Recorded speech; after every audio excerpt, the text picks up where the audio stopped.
주의 사랑으로 저희들 이끄시고 인도하사 오늘도 아라산 영성원에서 주 앞에 나와 주님에게 우리의 마음과 우리의 심령과 우리의 삶을 내어놓을 수 있도록 인도하심을 감사합니다. 이제 말씀 앞에 서기를 원합니다. 하나님 주어진 말씀을 통하여서 우리의 삶이 변화되어지고 그 말씀을 통하여 우리의 삶이 다시금 아버지 바라볼 수 있는 눈이 열리게 하여 주시옵소서. 성령 하나님께서 말씀을 통하여 우리 삶을 투영하여 주시어서 우리 삶에 있는 모든 죄악을 소멸시켜 주시고 아버지 의로운 모든 부분들을 더 아버지 활발하게 성장할 수 있도록 허락하여 주시어서 아버지 영광을 향해 달려가는 주의 백성들 되게 하여 주옵소서. 이 시간도 하나님 우리 가운데 함께 하시고 성령 하나님의 강권적인 역사로 인도하시어서 말씀을 들을 때마다 우리의 심령이 뜨거워지고 그 말씀을 통하여서 하나님의 기쁘신 뜻을 알 수 있는 귀한 영광이 나타나게 하여 주옵소서. 예수님의 이름으로 간절히 기도드리옵나이다. 아멘. 오늘 본문의 말씀을 가지고 그 후에 라는 제목으로 하나님 말씀을 함께 나누고자 원합니다.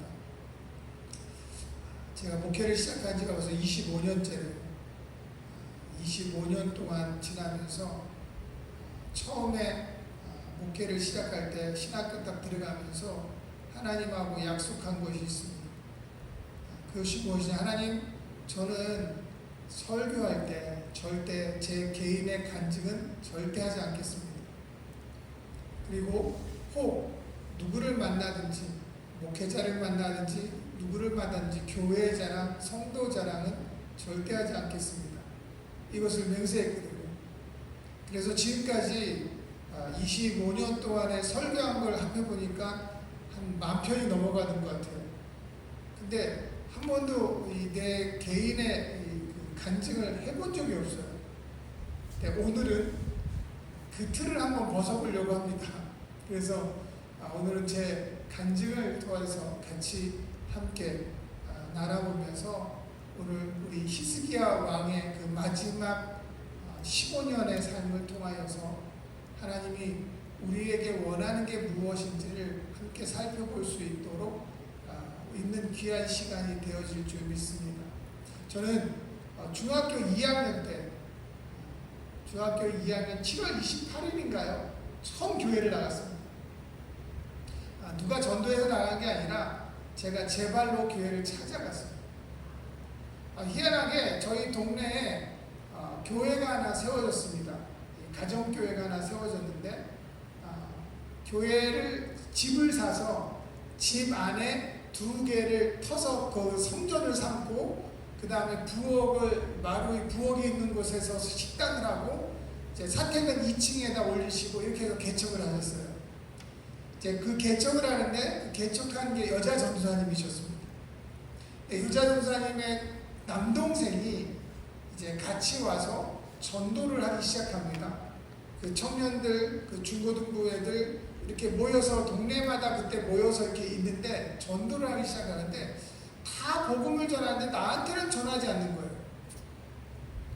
다른 친구들하고 3명이나 4명이 같이 어울려서 이렇게 지내는데 한 명 한 명에게 다 전도를 하고 교회 나오라고 예수 믿으라고 오늘 저녁 2시에 집회 있는데 와서 함께 예배 드리자고 얘기를 하는데 저한테는 하지 않는 거예요. 그리고 돌아갑니다. 돌아가는 그 사람의 뒤를 잡고 제가 얘기했어요. 왜 나도 가도 되냐고. 나도 거기 가도 됩니까? 그러고 그럼 2시에 오라 그래서 찾아갔습니다. 그게 첫 교회 첫 발을 내딛는 그런 위대한 시간이었죠. 그리고 난 다음에 거기는 그 교회 우리 교회는 천민교회입니다. 이름도 안 보죠. 하늘 천자 백성민자에서 천민교회입니다. 하늘의 백성들이 모여 예배하는 곳 그래서 천민교회라고 했는데 그 교회는 하루에 4번씩 꼬박 예배를 드렸습니다. 아침 새벽 예배 5시, 11시 예배, 2시 예배, 7시 예배.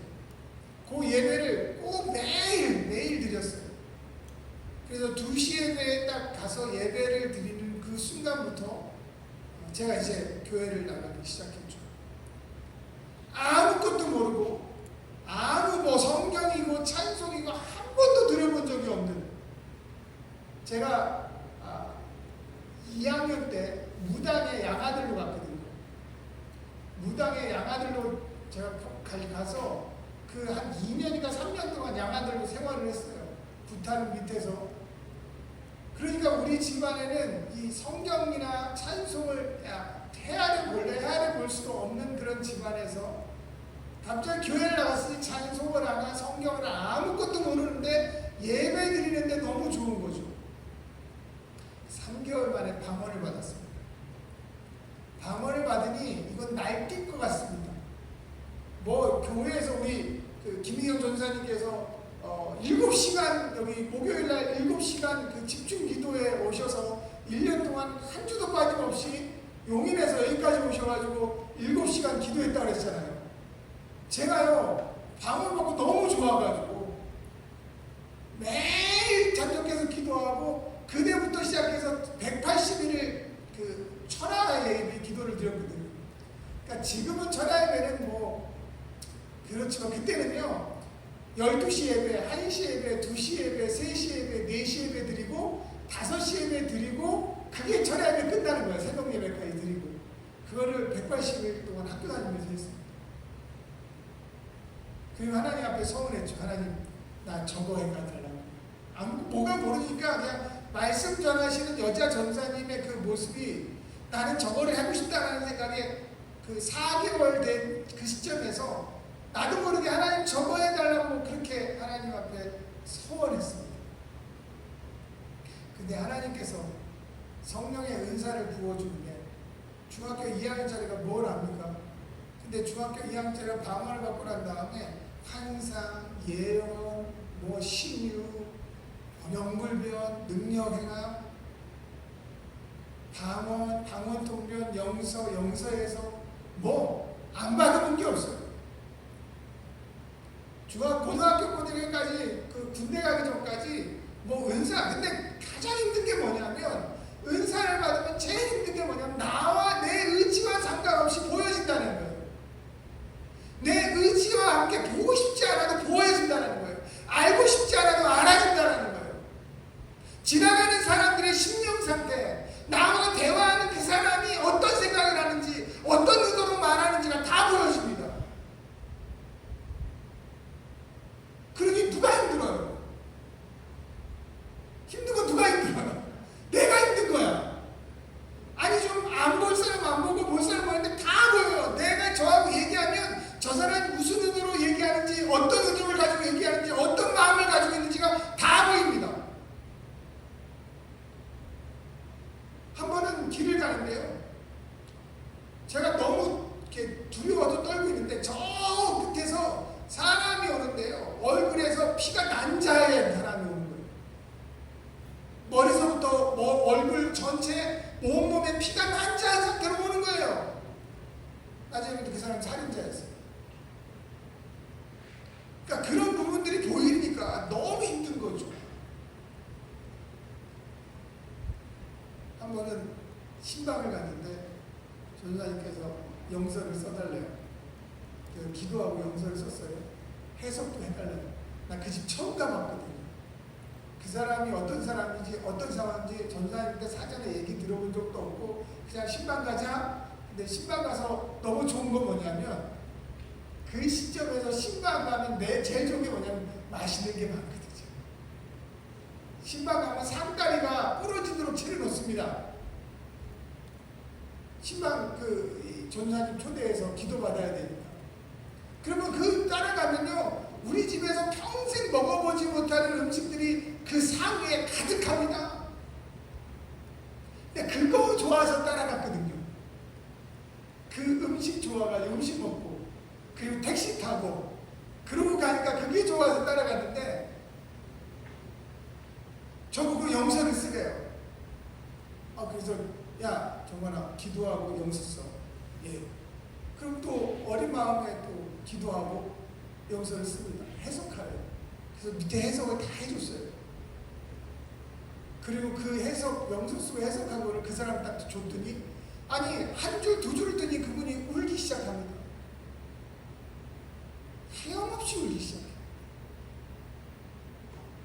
저는요 어린 마음에 야 이거 큰일 났다. 이 분위기를 제가 망친 거잖아요.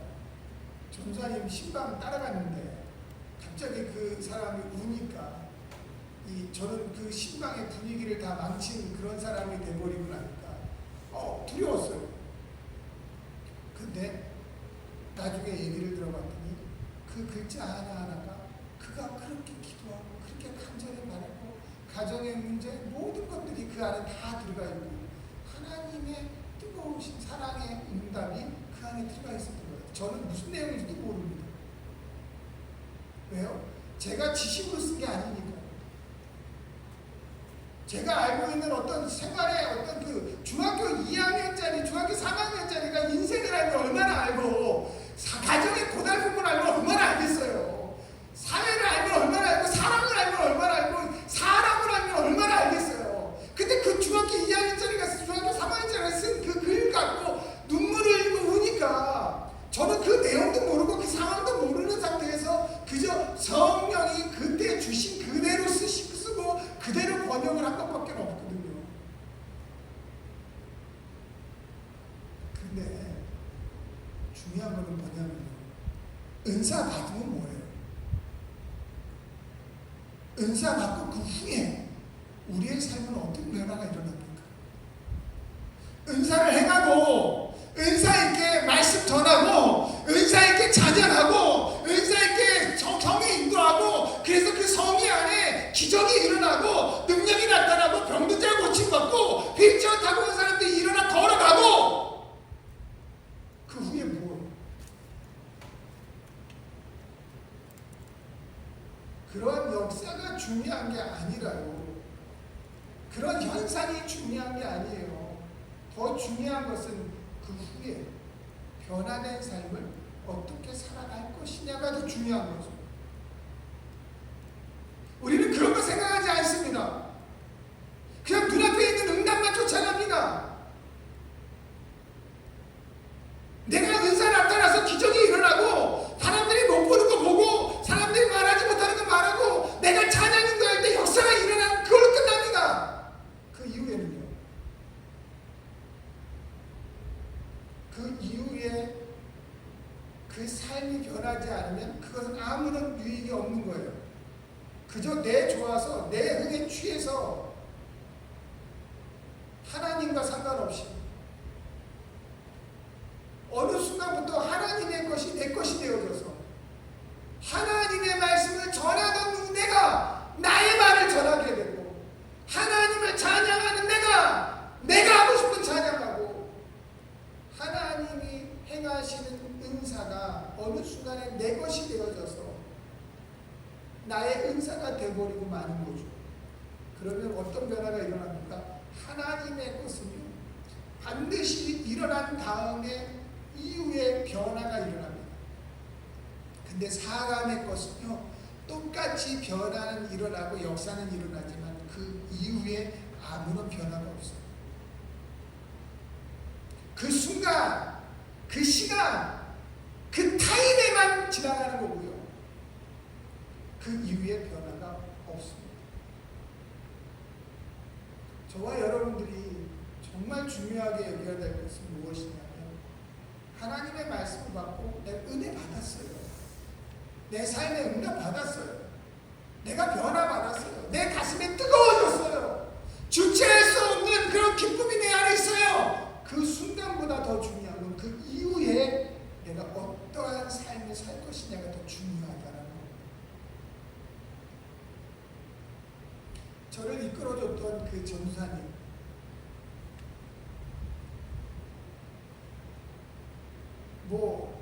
이루 말할 수 없는 기적과 이적을 행하셨습니다. 어린 제가 봐도 같이 가면 두려울 정도로 기도하면 병든 자가 일어나고 귀신이 떠나가고 귀신이 떠나가면서 그냥 떠나가는 게 아니라 귀신이 떠나가는 흔적을 남겨놓고 떠나갑니다. 도대체 사람으로서는 그렇게 만들 수 없는 현상들이 일어납니다. 근데 제가 10년 동안 교회를 나가지 않은 이유는 무엇이냐면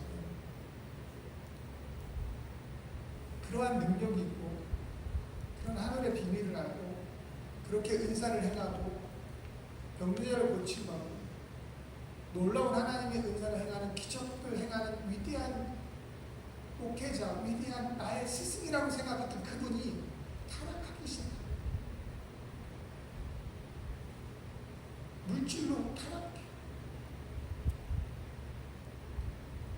본인이 책임을 지지 않습니다. 하나님의 일이라고 떠넘겨버립니다. 교회는 해파되어지고 그 장면을 딱 보는 순간에 은사가 전부가 아니에요. 은사를 해가면 뭐 할 거예요? 그렇죠? 은사가 많아서 기적을 일으키면 뭐 할 거예요? 그 사람의 이후의 모습이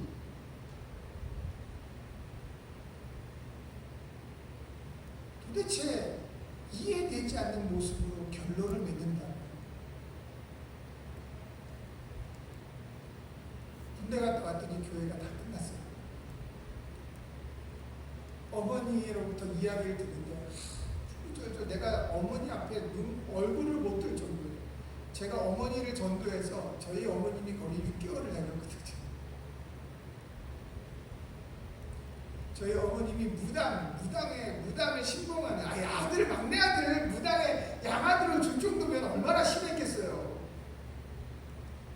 처음에 저희 어머니가 교회를 딱 나가셨는데 딱 나가셨는데 어떻게 나가시냐면요. 교회 딱 정문 문틈이 옛날 집이니까요. 문틈이 있잖아요. 요만한 쪽문을 이제 교회 정문이라고 해 그 옆에 간판을 걸고 문을 딱 들어가더니 갑자기 그 문 앞에 딱 들어가더니 이렇게 합장을 하는 거예요. 그리고 단상 앞에서 또 합장을 하는 거예요. 그건 어머니가 어머니 인사법인 거예요. 신 앞에 인사드리는 법. 어린 저는 창피했죠. 그 어머니가 6개월을 교회 다니고 교회가 그렇게 해파되어지는 걸 보고 이제 교회는 아니구나 하고 더 깊이 빠졌어요. 저와 여러분들이 정말 소중히 여겨야 될 것은 오늘 예배 드리는 이 예배 이후에 나는 어떤 변화가 일어나야 할 것이냐, 나는 어떤 그리스도인으로서 살아갈 것이냐를 생각해야 됩니다. 거기에 집중해 봐야 됩니다. 오늘 본문에 히스기야 왕은요, 이스라엘의 3대 성군 중에 한 명입니다. 다윗 왕과 히스기야 왕과 요시야 왕이라고 이스라엘 남유다의 3대 성군의 한 명으로 꼽히는 왕이 히스기야 왕입니다. 이스라엘 남유다 전체에 종교개혁을 일으켜서 산당을 부수고요, 유월절을 회복시켜주고 하나님 앞에 절기를 회복시켜서 어떻게 보면 가장 최초로 남유다의 종교개혁을 일으켰던 사람이 히스기야입니다. 근데 어느 날 히스기야 왕에게 청천벽력 같은 소식이 전해집니다. 이사야 선지자를 통하여서 하나님 말씀이 전달되어집니다. 하나님은 히스기야 이렇게 말합니다. 너는 이제 유언하라. 유언하라라고 말씀하시는 것은 너 생명이 끝났으니 이제 정리하라라는 것이죠. 정리. 이때 그 아들 므낫세의 아들이 12세입니다. 정리하라 하니까 이미 끝난 거예요. 그럼 그 아들 므낫세에게 왕위를 넘겨주고 너는 유언을 하고 이제 정리해서 그 아들에게, 므낫세 왕에게, 너 어떻게 하나님을 섬기면 네가 지금까지 종교개혁 해왔던 그 모든 것, 하나님이 너의 왕위 가운데 역사하고 산의 힘을 어떻게 물리치며 아수로부터 남유다를 어떻게 지켰는지 그 모든 것들을 네의 아들 므낫세에게 전달해주고 므낫세에게 왕위를 넘겨주고 하나님을 섬기는 왕이 어떤 왕인가를 알려주고 너는 이제 내 곁으로 오라고 말씀하시는 거죠. 그 말을 듣자마자 히스기야 왕은 벽면을 향하여 기도합니다. 벽면을 향하여 기도할 때 하나님 구하오니 내가 주 앞에서 진실과 전심으로 행하며 주의 목전에서 선하게 행한 것을 기억하옵소서 하고 히스기야가 심히 통곡하니라. 이 말은 무엇이며, 하나님, 제가 하나님이 왕으로 세우시고 난 다음부터 지금까지 내가 어떻게 하나님을 섬겼으며 어떻게 하나님의 나라를 믿음으로 지켰으며 어떻게 하나님의 백성들을 하나님의 말씀 앞에 이끌었는지 하나님 보시지 않았습니까? 하나님 보시지 않았습니까? 그러니 하나님, 그것을 보시고 지금 저를 하나님 응답해 주세요. 통곡하며 심히 울었다라고 되어 있습니다. 그러자 하나님께서는 이사야 선지자를 통하여서 내가 내 기도를 들었고 내 눈물을 보았다. 그래서 내가 내 연한을 15년을 더한 것이다. 그 징표로서 해 시계가 15도 뒤로 물러가게 징표를 보여줍니다. 응답 받았잖아요. 15년 연장 받았잖아요. 하나님이 15년 연장해 준 이유는 무엇일까요? 하나님이 15년을 연장해 주신 이유는 무엇일까요? 왜 히스기야 왕을 15년 연장해 주었을까요? 그의 아들 므낫세에게 15년 동안 잘 양육하고 잘 가르쳐서 하나님께서 다윗 왕에게 약속하신 그 모든 일들이 성취되어질 수 있도록 너희 아들 므낫세를 잘 양육해라. 믿음 안에서 너가 그동안에 살아왔던 왕위를 이어받고 지금까지 너가 나를 신실하게 믿었고 내 말을 의지해서 너가 행했던 그 믿음의 행위, 그리고 내가 너에게 행했던 그 나의 그 놀라우신 은혜를 그 아들 므낫세에게 15년 동안 양해해줘라. 그래서 15년 연장해 준 거예요.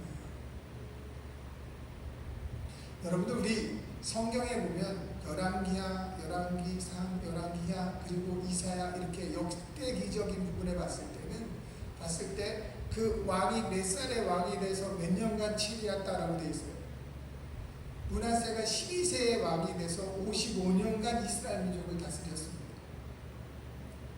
그게 열왕기하 21장에 기록이 되어 있습니다. 근데 보통 유다는요, 섭정을 하게 되어 있습니다. 그러니까 선 왕이 후대 왕과 섭정을 합니다.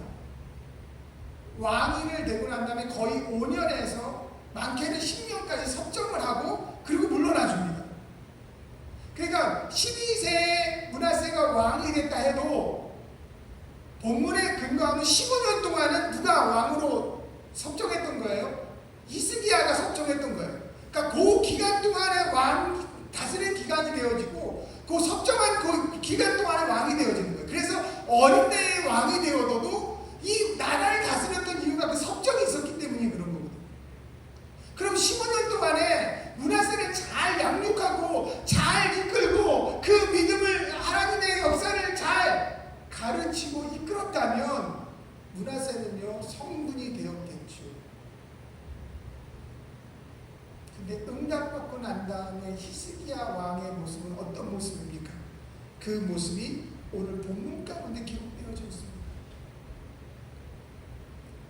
오늘 본문은 이렇게 기록합니다.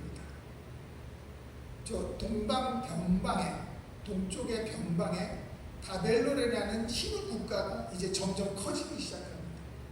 그 바벨론의 신흥 국가의 왕이 이 발라닥이라는 사람의 아들인 누르닥 발라단이 왕이었습니다.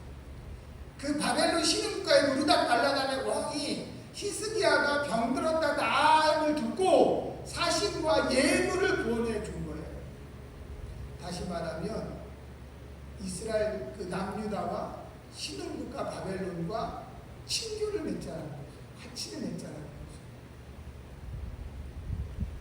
이거는 바벨론에 있는 누르닥 발라단이 엄청난 이 치세를 하고 있는 거예요. 왜냐하면 유다와 바벨론과 친교를 맞으면 그 사이에 누가 있냐면 아시리아가 있거든요. 그러니까 바벨론과 유다가 친교를 맺으면 아시리아는 완벽하게 포로된 상태입니다. 신흥국가 바벨론은요 끊임없이 아시리아를 침공하려고 끊임없이 기회를 엿보던 그 차에 히스기야 왕이 병들었다 나음을 보고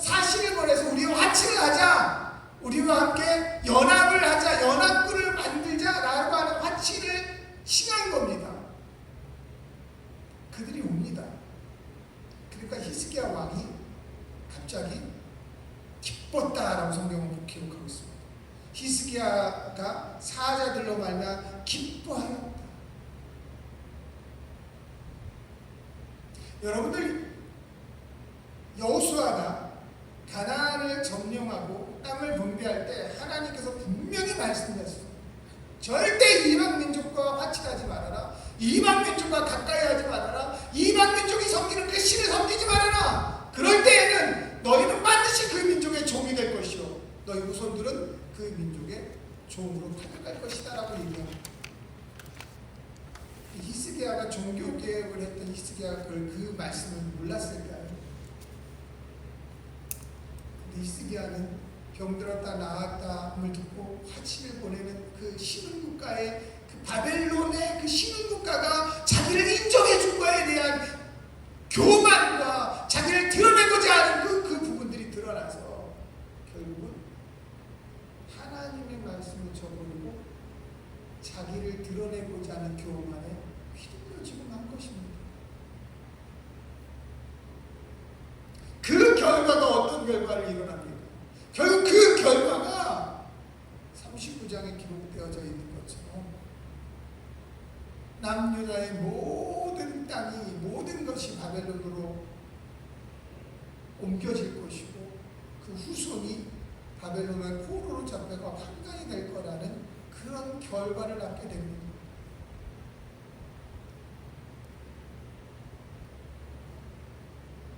차라리 여러분 가만히 생각해보세요. 차라리 만약에 히스기야가 하나님의 응답을 받지 아니하였더라면, 병고치 15년의 생명을 연장받지 아니하였더라면 므낫세 왕이 악한 왕이 되었을까요? 남유다가 멸망돼서 바벨론으로 포로로 잡혀갔을까요? 오히려 응답받는 것이 그 자신에게는 유익일지 모르지만 그 히스기야 왕의 응답받은 이 사건이 그에게는 유익이 될지 모르지만 그가 고백했던 것처럼 내 당대에는 평안과 영광이 있을 거라고 고백되어진 것처럼 안정이 있을 거라고 고백된 것, 그 당대는 그럴지 모르지만 그가 응답받은 것으로 말미암아 결국 남유다는 멸망에 처해져 있는 결과를 얻게 되어지는 거예요. 여러분, 이거 무서운 겁니다. 저와 여러분들의 삶에 응답이 중요한 게 아니에요. 응답보다 더 중요한 것은 응답받은 그 후에 우리는 어떤 모습으로 그 응답받은 삶을 살아가느냐가 더 중요한 겁니다. 우리는 끊임없이 히스기야의 15년 연장받은 것 때문에 우리 기도할 때 계속 기도하죠. 질병이 있거나 생명의 경각이 달려있거나 그런 사람의 기도할 때 하나님, 히스기야 왕을 15년 연장해 준 것처럼 저의 삶을 15년 연장해 주세요 라고 기도합니다. 무책임한 기도일 수도 있습니다.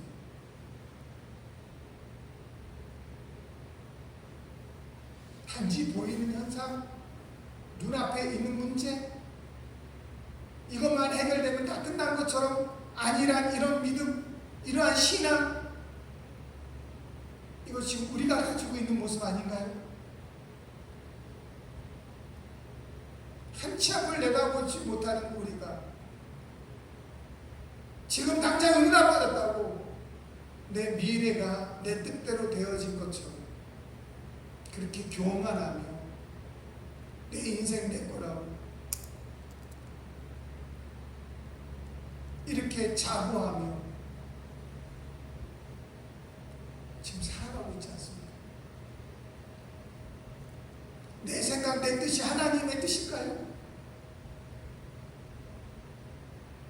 내가 기도하고 내가 바라고 내가 생각하고 내가 모든 것을 안다 해도 그것이 성령이 주신 100%의 성령의 뜻일까요?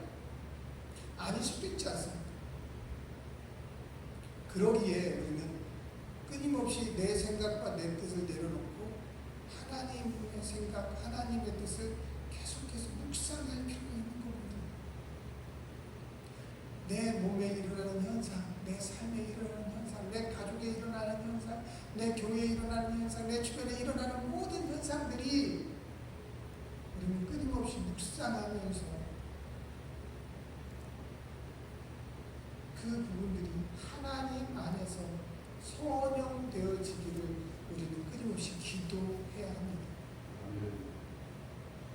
누가복음 17장 17절에 보면 10명의 문둥병자의 사건이 기록되어져 있습니다. 10명의 문둥병자들이 동일하게 치료를 받았습니다. 제사장에게 가서 보이라 라고 했을 때 그들이 제사장에게 향하여 가는 도중에 치료를 받았습니다. 그들이 다 치료받은 줄 알았습니다. 응답받았죠. 응답받은 줄 알았는데 그 중에 오직 한 사람만 다시 예수님 앞에 돌아옵니다. 그를 사마리아인이라고 칭합니다. 그 중에 한 사람만 예수님 앞에 돌아와서 예수님 앞에 감사합니다. 새로 부여받은 생명입니다.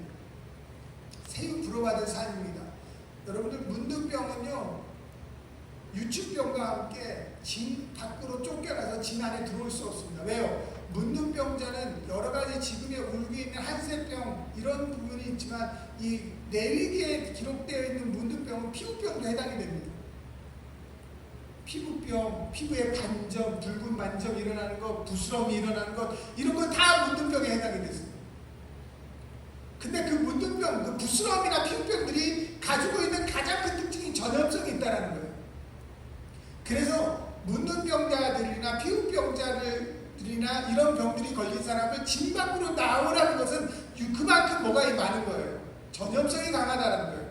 그래서 그 문둥병자를 만나고 만지거나 몸에 스치거나 그런 사람도 뭐가 되게 부정하다고 되어 있었어요. 그래서 문둥병자가 걸린 사람들이 가장 간절히 바라는 건 뭐예요? 내 병에 치료받아서 진 안에 들어가 저기에 평범한 사람들과 같이 몸을 부딪혀 살아가는 것이 그들의 평생 소원입니다.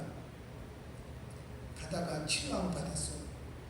제사장한테 자기 몸을 보여서 제사장이 야, 너 몸이 깨끗해졌으니 이제 너는 나가서 몸을 씻고 거기에 해당된 예물을 드리라, 제사를 드리라. 그러면 깨끗해지는 거예요. 그래서 제사장이 너에게 내 몸에 문둥병이 고침을 받았다 라고 선포되어지면 정상적인 삶을 살아가는 거예요.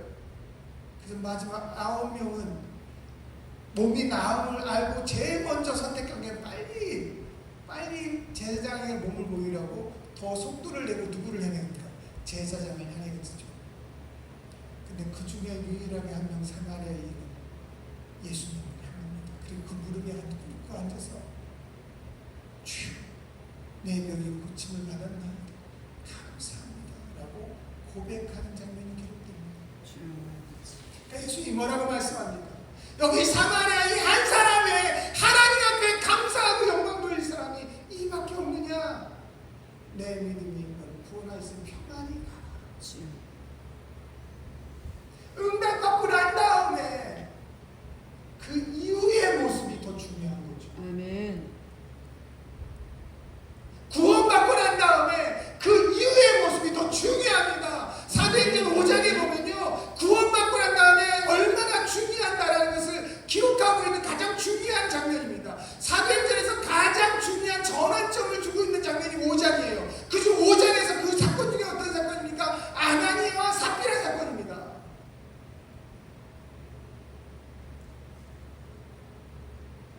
사도행전은 사도 바울이 구원받은 사건이 중요한 게 아니라 사도행전에서 가장 중요한 전환점을 주고 있는 사건은 5장의 아나니아와 삽비라 사건입니다. 그들은 구원받았습니다. 예수를 믿고 구원받았어요. 교회에서 충실한 예배자들이었습니다. 헌신자들이었어요. 아나니아와 삽비라라는 이름이 기록될 정도라면 그 공동체 초대교회의 공동체 안에서는 그래도 이름이 알려진 사람입니다. 그들이 자기 소유를 팔았습니다. 무슨 이유인지 모르겠지만 성경은 그들이 자기 소유를 팔았다고 되어 있습니다. 자기 소유를 팔고 일부를 감췄습니다. 그리고 제자들 발 앞에 나머지를 갖다 놓는 거죠. 거기서 사도 베드로가 중요한 말을 합니다. 사도 베드로가 하는 말이 가지고 있을 때도 너 것이 아니라 팔하면 더더욱 너 것이 아니라 그 땅은 너 것이 아닌 거죠. 그 땅은 누구 것입니까? 하나님의 것입니다. 하나님의 것을 나한테 주었습니다. 내가 그 땅을 내가 그 땅에 사용을 하고 있어도 그 땅은 누구 것이 되어집니까? 하나님의 것입니다. 이게 유대 율법입니다. 그래서 7년의 희년제도가 있고 50년의 희년제도가 있는 거예요. 다시 돌아갑니다. 하나님의 것입니다. 자기 땅이 아닙니다. 그러니까 그 땅은 내가 사용하지만 하나님이 나에게 주신 거예요. 그 소유권은 하나님께 있는 거예요. 그리고 그 땅을 판 것도 그 소유는 누구한테 있는 거예요? 하나님께 있는 겁니다. 구원받았다면, 예수를 믿고 구원받았다면 우리 안에 새 생명이 얻을 거예요. 우리의 생명조차도 내 것이 아님을 고백하는 겁니다. 그러면 내가 지금 살아가는 이 삶도 내 것이 아닌 거죠. 하나님 앞에 부여받은 선물인 거예요. 내 것이 아닌데도 불구하고 내 것인 것처럼 자르고 나누고 숨기고 감추고 그리고 나머지만 하나님 앞에 드리는, 그리고 내가 한 것 다 한 거죠. 그게 그리스도인인 삶처럼, 그게 우리 사명자의 삶처럼 살아갑니다. 그 모습이 오늘 본문 사도행전 5장에서 아나니아 삽비라 사건을 통하여서 초대교회는 변화되기 시작합니다. 그 이후에 7 집사가 세워지고요. 그 위에 스데반의 순교가 일어나고요. 스데반의 순교와 또 동시에 이제 초대교회 핍박이 일어나서 흩어지기 시작합니다. 흩어지는 그 유대인들, 흩어지는 그 예수님의 제자들, 흩어져 많이 복음을 전하고 전 세계 가운데 가는 그 제자들에게 아나니아와 삽비라 사건은 중요한 사건이 됩니다. 내가 어디를 가든지, 내가 어디에 있든지 내 모든 것은 내 소유가 아니라 하나님 소유가 되어집니다.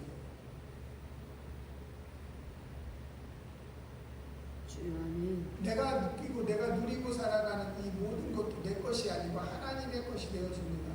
주님이 나에게 주신 것이고 성령이 나에게 허락하신 것이며 하나님이 예정과 계획 가운데 나에게 주신 거예요. 그래서 아나니아와 삽비라 사건 이후에 이 제자들이 흩어져서 교회 복음이 전 세계로 흩어지는 역사가 일어납니다. 그러니까 복음의 핵심은 무엇입니까? 내 생명조차도 내 것이 아닌 거죠. 히스기야 왕이 하나님으로부터 15년 연장받은 그 15년 연장받은 그 인생 삶은 히스기야의 삶입니까? 아니면 선물로 부여받은 겁니까? 그러면 그게 자기의 인생의 하나님의 것입니까? 그렇게 깨달았다면 히스기야 교만했을까요? 자랑했을까요? 하나님의 뜻 안에서 사실은 맞이하되 자기 교만해서 자기 지위를 자랑하고자 자기에 있는 모든 것을 보여주고 그렇게 했겠습니까?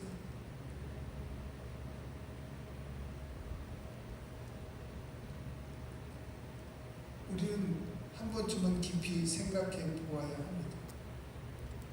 응답받고 구원받고 하나님의 음성을 듣고 내 안에 하나님의 역사가 일어난다면 그 이후에 내 삶을 어떻게 이끌어가야 될 것인가? 사람으로부터 인정받아서 세움바 되었다면 그 다음에 나는 어떤 믿음으로 살아가야 될 것인가? 내가 간절히 기도하고 내가 간절히 소망했던 게 내 삶에서 성취되었다면 그 다음에 나는 어떤 믿음으로 살아갈 것인가? 응답받는 것보다 더 중요한 게 그 이후의 삶입니다.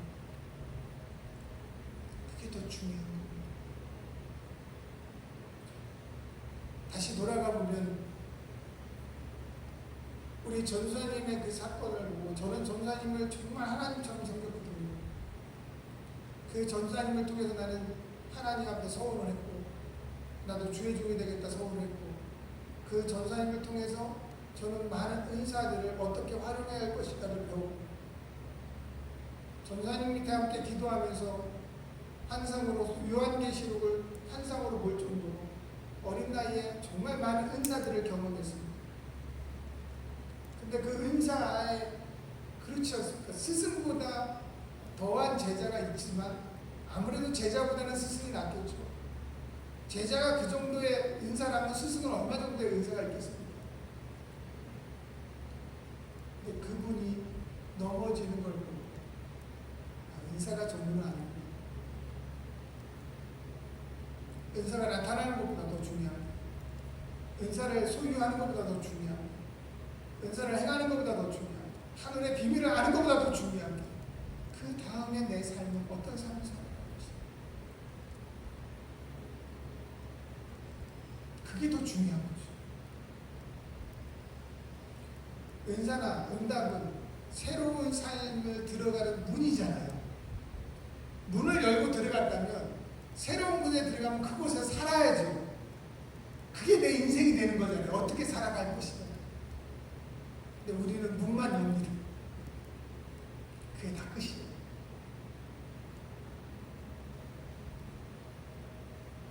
그래서 10년 동안 헤매었습니다. 세상 가운데 가서 10년 동안 은행에 있으면서 그런 나이 30 돼서 신학을 가게 되고 지금까지 이렇게 이곳에 오늘 이 시간에 서 있는 이 시간까지 주의 종으로서의 삶을 살아갑니다. 그런데요, 솔직히 얘기하면 저도 온전치 않아요. 끊임없이 번민하고 죄가 내 안에 가득하고 저도 죄 짓는 삶을 살아가고 저도 욕심 부리고 욕망 가운데 교만하고 짧은 시간이라도 내가 내 스스로 내 몸을 점검해 보지 아니하면 나는 이미 죄 가운데 들어가 있습니다. 이미 죄를 짓고 있습니다. 이미 거기에 미혹되고 유혹돼서 네 모든 생각이 거기에 파묻혀 버리는 거예요.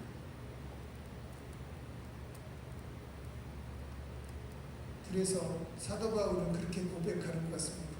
날마다 나의 몸을 복종시키라. 날마다 구원을 이루라. 우리는 조금만 눈만 돌려도 교만이라는 그 두 글자가 항상 도사리고 있습니다. 내가 남보다 더 뛰어난 것 같아요. 내가 남보다 더 위대한 것 같아요. 내 것이 아닙니다. 내 것이 아니라 성령이 나에게 성령이 나를 통해서 행할 뿐이지 내 것이 아닌데 내가 더 내 것인 것처럼 교만하고 내 것인 것처럼 더 위대한 것처럼 생각하고 남보다 더 나은 것처럼 생각해서 항시 남보다 위에 있으려고 할 때가 너무 많다는 거죠.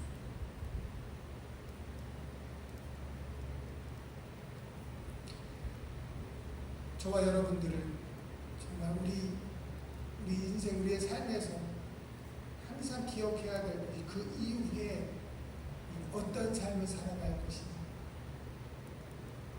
이 부분에 대해서 끊임없이 생각하고 묵상하고 그리고 그리스도의 마음의 합한 자로서 살아가는 저와 여러분이 되어질 줄 믿습니다.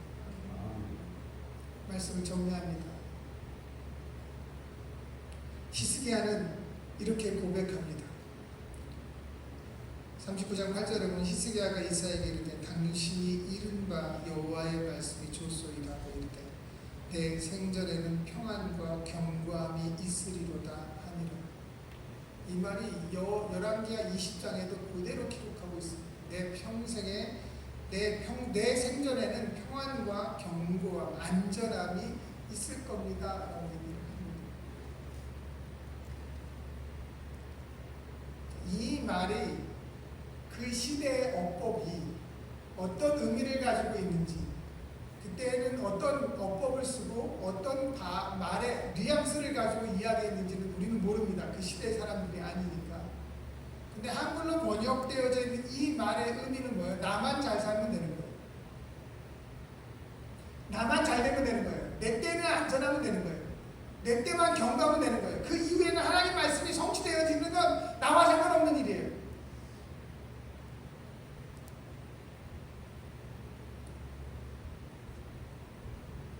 예수님은 온 인류를 위하여 자기 몸을 희생시키시고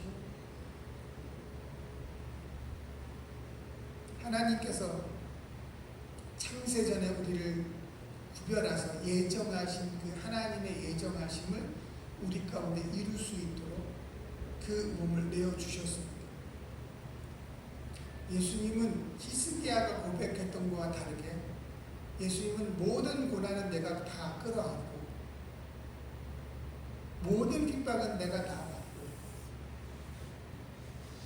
모든 죽음은 내가 다 끌어안고 내가 죽음으로 말미암아 나를 믿는 자에게는 영생을 얻는 이러한 고통을 당하지 않고 이러한 핍박이 없고 이러한 사망의 고통에 헤매지 않게 하기 위해서 그 몸을 내어주시는 친히 고통 가운데 들어가시고 친히 모멸 가운데 들어가신 예수님이십니다. 나 혼자 잘되고 내 때만 잘되길 바라지 아니하시고 요한복음 3장 16절의 말씀을 성취하기 위하여서 예수님은 스스로 그 몸을 내어주셨습니다. 자, 우리는 두 가지의 삶이 내 앞에 놓여져 있습니다. 오늘 이후에 우리는 두 가지의 삶이 내 앞에 놓여져 있습니다. 하나는 히스기야와 같이 내 때만 잘되면 돼. 내 때만 평안하고 안정하면 돼. 아니면 예수님의 삶처럼 내가 희생할지라도 내가 지금 고생할지라도 내가 지금 힘들지라도 내가 지금 도난당할지라도 내가 지금 가난할지라도 내가 지금 누리지 못할지라도 내가 이것을 전제로 드려짐으로 말미암아 내 주변에 있는 사람들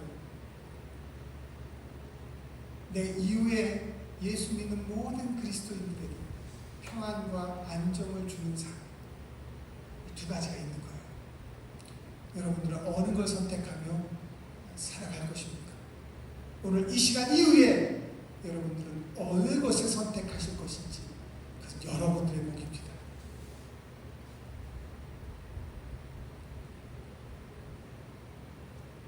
여호수아가 그렇게 얘기했던 것처럼 나는 오직 여호와만 선택할 것이다.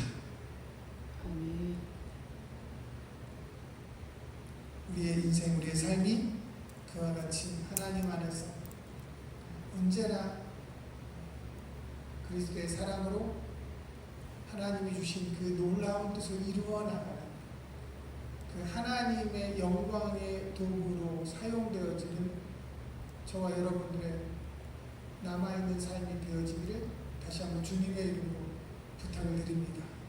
기도하겠습니다. 하나님 감사합니다. 하나님, 하나님의 은혜, 하나님 사랑